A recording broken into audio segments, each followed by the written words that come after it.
माँ ठाकुरी जय। Welcome to MTJ Priyanka classes. आज मैं हिंदी व्याकरण शुरू कर रही हूँ। तो जो हिंदी भाषा है, सबसे पहले हमें यह समझना होगा भाषा कहते किसे हैं। तो सबसे पहले हम डेफिनेशन लेते हैं भाषा की। ऐसा माध्यम जिसके द्वारा हम अपने मन के भावों को प्रकट करते हैं तथा दूसरे के मन के भावों को समझते हैं, वह क्या कहलाती है? भाषा कहलाती है। कहने का ये मतलब है, हम जिस भी तरीके को अपना करके मेरे मन में जो चल रहा है वह मैं दूसरे को समझाऊं, तो वह समझाने का जो भी माध्यम होगा जिसके द्वारा मैं ऐसा करूंगी, वही क्या होती है? भाषा। जैसे कि मैं कहती हूँ मैंने खाना खा लिया, तो इस वाक्य का कुछ मीनिंग है जो मेरे सामने वाला खुद ब खुद समझ जाएगा। उसे पता होगा कि मेरा पेट भर चुका है, मैंने खाना खा लिया है, तो उसके दिमाग में जा रहा है। ठीक है, तो मेरे मन के अंदर जो चल रहा है या जो मैं समझाना चाह रही हूँ वह सामने वाला समझ चुका है। तो यह जो मैंने कहा, मैंने खाना खा लिया है, तो ये मैंने किसी भाषा का प्रयोग करते हुए कहा, तो यह क्या है? भाषा है। ठीक है, यानी हम आपस में अगर बातचीत करते हैं तो वह बातचीत का जो जरिया है वह हमारी भाषा ही तो है। तो भाषा है, जो भाषा 3 प्रकार की होती है। ठीक है, हम कहते हैं हिंदी, इंग्लिश, अंग्रेजी, ये बोलते हैं ना भाषा।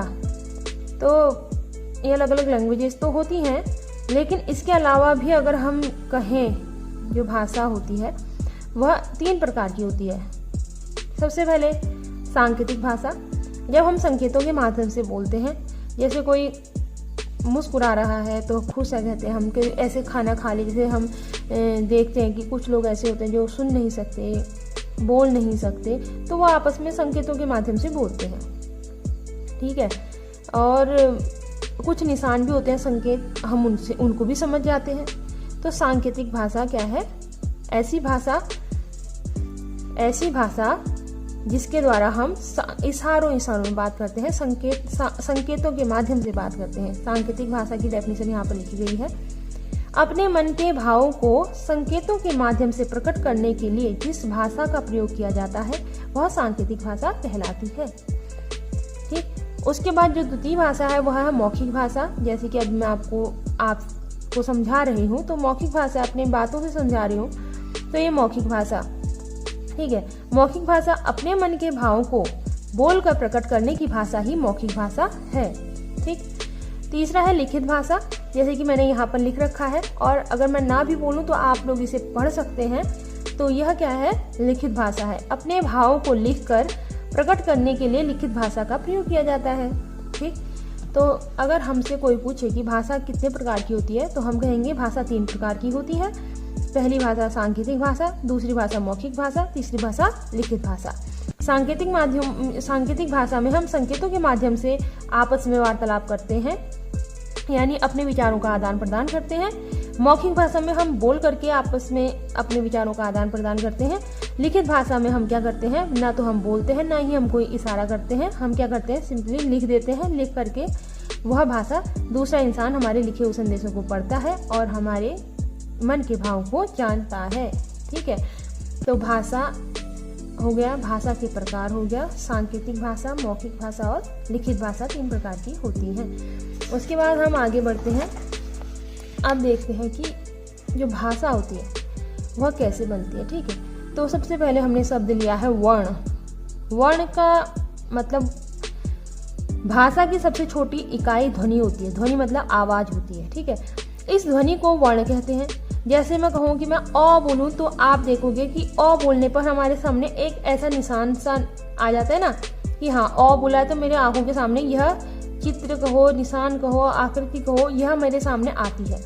तो मैं इसे क्या बोलूँगी? अ पढ़ती हूँ, तो यह एक ध्वनि को इंगित कर रहा है, इसलिए ये क्या है? एक वर्ण है। ठीक, अगर मेरे से कोई ई बोलेगा तो मैं ई बना दूंगी। ठीक, कोई ऊ बोलेगा मैं ऊ बना दूंगी।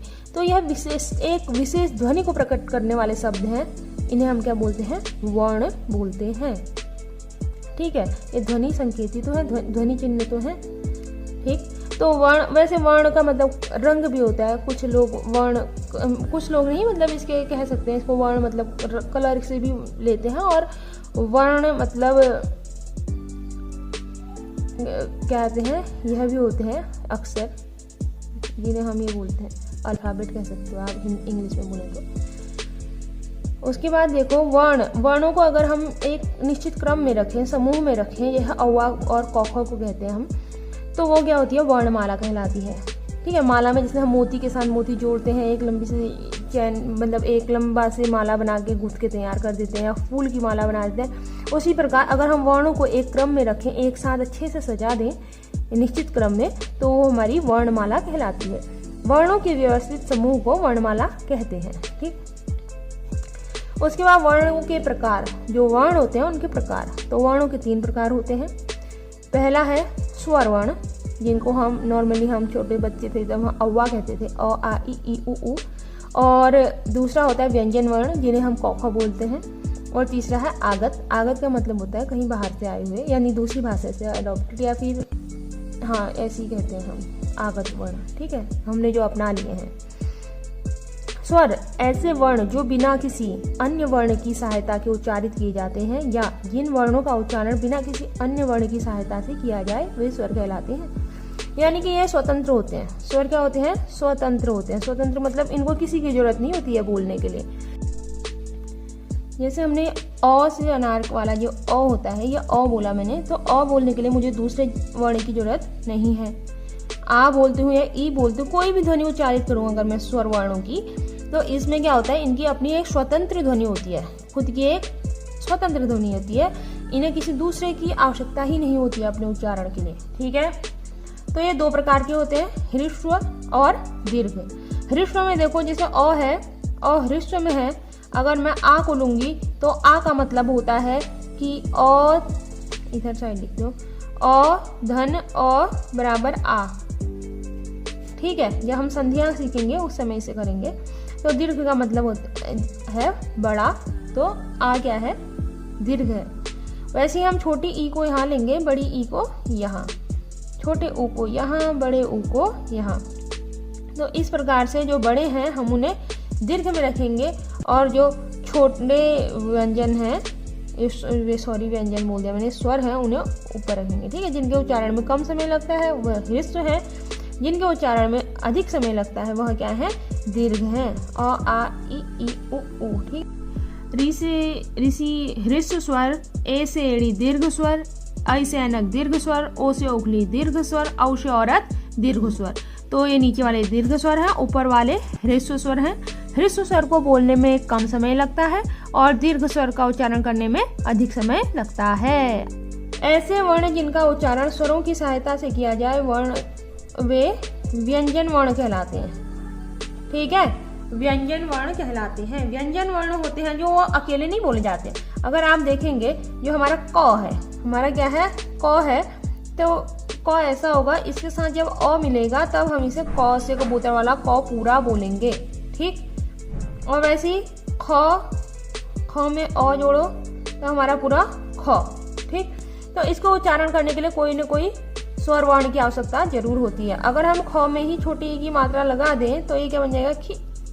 ठीक है, जब खी बनेगा तो इसमें ई की मात्रा है। ठीक है, तो कोई ना कोई स्वर व्यंजन के साथ मिला रहता है, तभी हम उसका उच्चारण कर सकते हैं। ठीक, अब जो व्यंजन होते हैं वो कितने प्रकार के होते हैं देखिए। स्पर्श व्यंजन, स्पर्श व्यंजन मतलब इनको बोलने के लिए हमें किसी न किसी हमारी जीभ कहीं ना कहीं टच करती है, टच को स्पर्श बोलते हैं, तो इन्हें स्पर्श व्यंजन कहते हैं।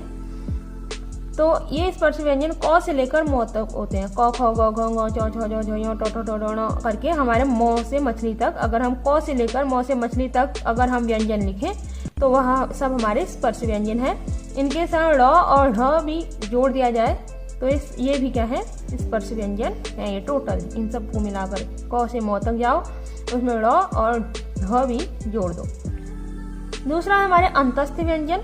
अंतस्थ व्यंजन है हमारे य र ल व। फिर है हमारा ऊष्म व्यंजन। ऊष्म व्यंजन है श श श ह, यानी 3 प्रकार के स और ह। देखो ऊष्म कहने का मतलब ये होता है कि ऊष्मा से निकलती है थोड़ा, ये श श श ह ऐसे बोलेंगे, थोड़ा गर्मी से निकल रही मुंह से ना।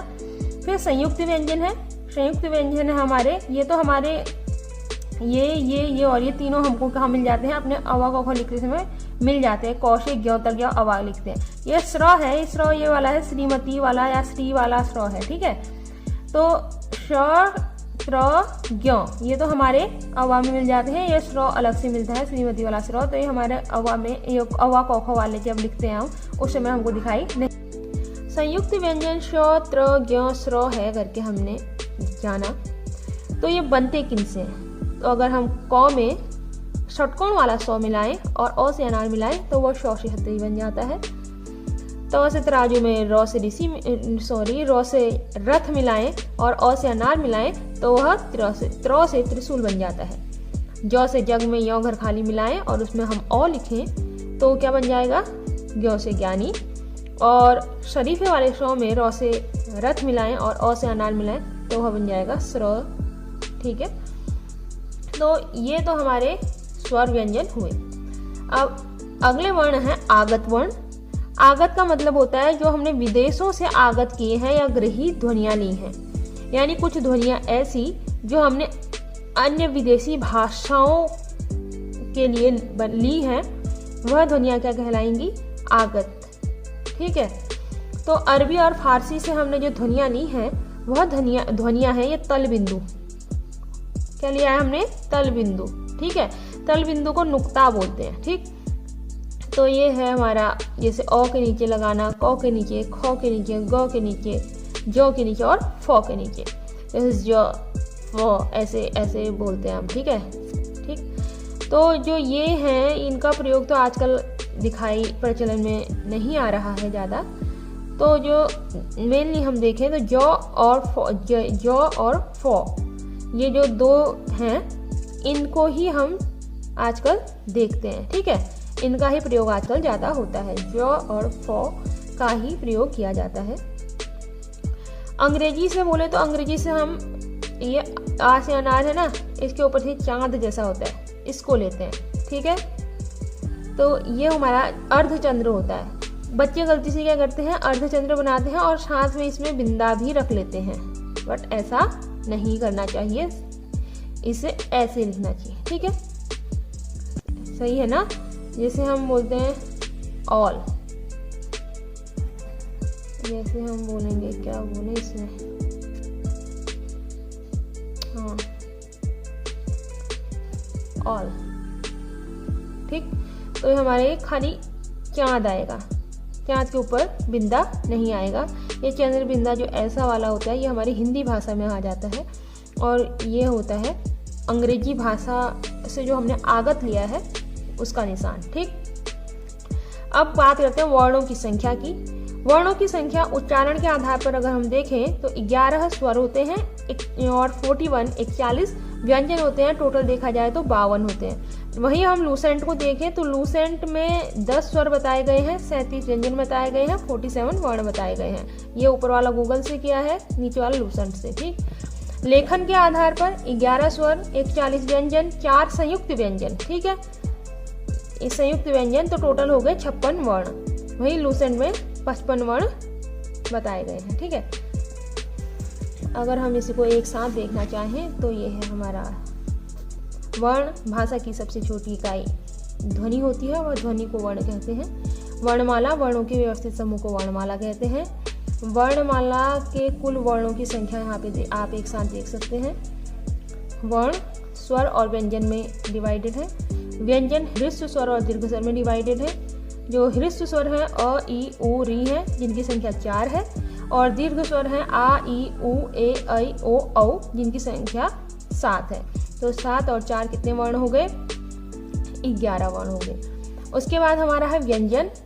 व्यंजनों को देखो, स्पर्श व्यंजन क वर्ग, क वर्ग में क से ङ तक आता है। च वर्ग च से य तक। ट वर्ग ट से ण तक। त वर्ग त से न तक। प वर्ग प से म तक।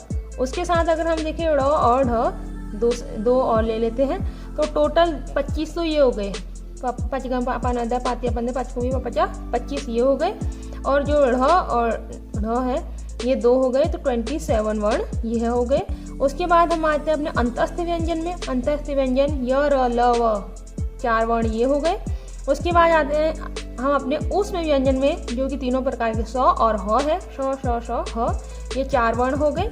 उसके बाद आते हम आगत वर्ण में। आगत वर्ण मैंने कहा था प्रचलन में 2 ही हैं आजकल, तो ज और व, तो ये 2 वर्ण हो गए।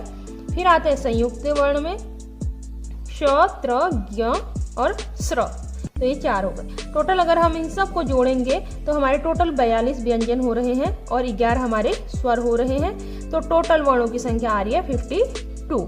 ठीक है, तो ये हमारा आज का पूरा हुआ।